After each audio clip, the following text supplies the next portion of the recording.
Salut à tous, aujourd'hui vidéo qui va aller droit au but puisque comme vous l'avez vu dans le titre, je vais vous partager les meilleurs réglages à faire sur votre GoPro, quel que soit le modèle, pour obtenir la meilleure qualité possible. Alors pour commencer, on va venir modifier la résolution et pour obtenir une image très détaillée, il va falloir sélectionner la plus haute résolution disponible.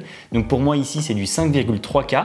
Après il faut faire attention parce que les vidéos seront très lourdes et parfois difficiles à lire ou à monter si vous avez un ordi pas assez puissant. Donc avant de filmer toutes vos vacances en 5K, faites un petit test en enregistrant 1 minute avec la GoPro et regardez si votre ordi arrive à lire les vidéos sans problème. Et s'il galère, il faudra réduire un peu la résolution et passer sur de la 4K, ce qui reste très correct. En termes de cadence d'image, pour avoir un rendu naturel avec un joli flou de mouvement, je vous recommande de vous mettre à 30 images par seconde. Si vous voulez faire du ralenti de très bonne qualité au montage, vous pouvez passer à 60 images par seconde, mais sauf cas particulier, je vous déconseille d'utiliser le ralenti à 120 ou 240 images par seconde parce que la qualité est fortement dégradée. D'ailleurs, ce que vous pouvez faire pour pas avoir à changer la cadence à chaque fois, c'est d'enregistrer ici un réglage à 30 images par seconde et ici un réglage à 60 images par seconde.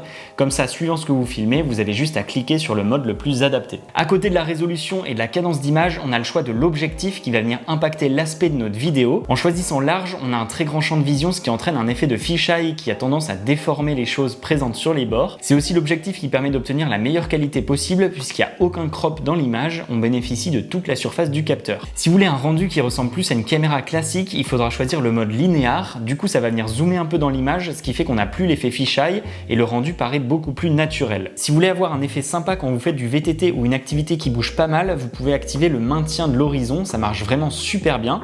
Je vous déconseille en tout cas d'utiliser le mode étroit qui va venir pas mal zoomer dans l'image, ce qui fait qu'on perd en qualité. Du côté de la stabilisation maintenant, je vous recommande d'activer l'hyper smooth et de le mettre en élevé, ça marche vraiment très bien et dans 95% des cas, on n'a pas besoin d'activer le mode boost qui va venir zoomer dans l'image, ce qui encore une fois nous fait un peu perdre en qualité. On descend un peu, tous les réglages qui sont ici, on n'a pas besoin d'y toucher et on va maintenant passer à la partie la plus importante. On va commencer par le débit qui par défaut est sur standard, on va le passer en élevé, ce qui fait qu'on va pouvoir enregistrer plus d'informations et comme c'est écrit en petit ici, on obtiendra une qualité d'image optimale.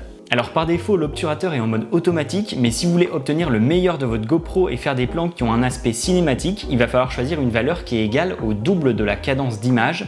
Donc comme je filme en 30 images par seconde, il faut que je mette mon obturateur sur 1/60e. Par contre, en faisant ça, je serai obligé d'utiliser des filtres ND pour bien exposer mon image. Je vais pas trop rentrer dans les détails, mais sachez que si vous voulez pas vous embêter avec ça, vous pouvez laisser l'obturateur en automatique et tout ira bien. Maintenant, on passe à la balance des blancs qui, elle aussi, est assez importante pour avoir un bon rendu en vidéo. Pour celles et ceux qui sont pas trop familiers avec la balance des blancs, c'est le réglage qui va faire que notre image est plus ou moins chaude ou froide. Elle varie en fonction de si on est en extérieur avec du soleil, avec des nuages, en intérieur avec un éclairage LED qui est assez bleu, etc.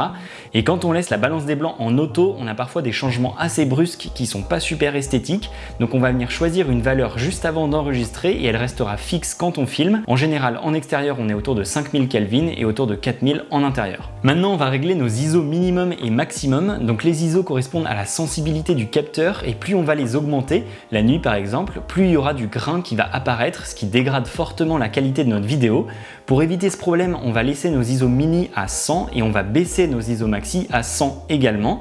Comme ça, la GoPro montera pas plus haut. Et si on filme la nuit et qu'on veut quand même y voir quelque chose, on augmentera manuellement les ISO max, mais il faut savoir que du coup, on aura du grain à l'image. Du côté de la netteté, si vous comptez faire du montage ensuite, je vous recommande de la mettre sur faible puisque vous pourrez toujours en ajouter en post-prod. Par contre, si vous prévoyez pas de faire de montage, mettez la netteté sur moyen, comme ça vous aurez déjà un rendu plutôt bon. En tout cas, ne mettez pas la netteté sur élevé parce que ça fait pas naturel du tout et ça dégrade plus l'image qu'autre chose. Dernier réglage, et celui-là il est assez important puisqu'il va impacter le rendu de notre image. Personnellement, je filme en mode flat ou plat comme c'est écrit ici, ce qui au premier abord paraît très terne et grisâtre, sauf que c'est ce mode qui permet d'avoir le plus de marge de manœuvre au montage quand on fera de la colorimétrie. Après, il faut quand même s'y connaître un peu en montage et en gestion des couleurs parce que ça demande pas mal d'ajustements pour obtenir un bon résultat. Donc si vous voulez pas vous embêter et obtenir par défaut de belles couleurs, laissez le réglage sur naturel. Pour terminer, je vous recommande de paramétrer 3 raccourcis qui vous permettront de changer très rapidement certains réglages sans avoir à revenir dans les menus. Le premier raccourci, c'est la balance des blancs puisque la valeur va changer en fonction de l'environnement dans lequel on se trouve, donc c'est toujours utile de l'avoir à portée de clic. Ensuite, je vous recommande de mettre un raccourci pour changer d'objectif et d'être capable de passer de l'ultra grand angle au linéaire suivant ce que vous filmez.